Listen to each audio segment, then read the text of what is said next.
Scientists have been able to measure the amount of CO2 in the Earth's atmosphere going back 400,000 years by drilling ice samples in Antarctica and looking at the chemical content of the air bubbles that were trapped in the ice core. This provided an accurate count of how many parts of CO2 per million existed in the atmosphere at that time. The green line represents the level of CO2 present in the atmosphere. The black line represents the temperature. As you can see, the two lines match perfectly.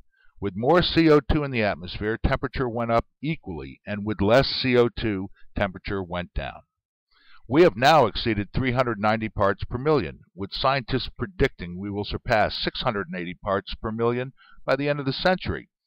However, the new IPCC United Nations prediction states that without a concerted effort to control CO2 emissions, or with business as usual with no climate action, that's taking no action to curtail fossil fuel use, we can expect CO2 levels of 1,000 parts per million.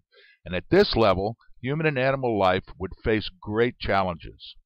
Knowing that it has gotten hotter as more CO2 enters the atmosphere, following past historical trends, if we continue to do what we are doing now, then it should get very hot very fast.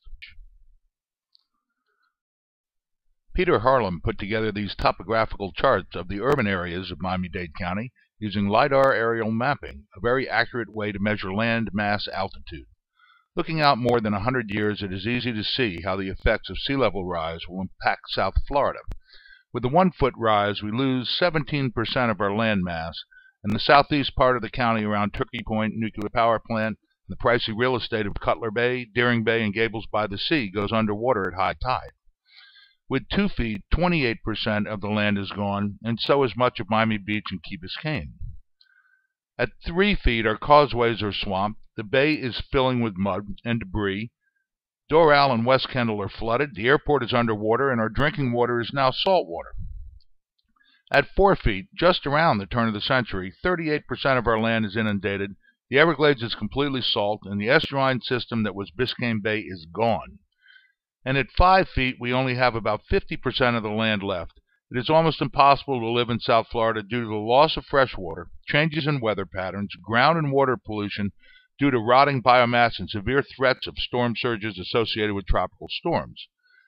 As you can see, if Greenland ice melt continues, the next century will spell the end of South Florida as we know it.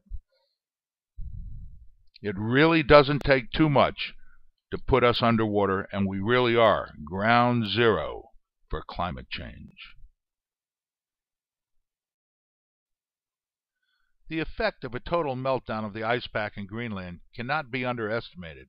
Many scientists now feel that Greenland's ice packs could be gone in 30 years.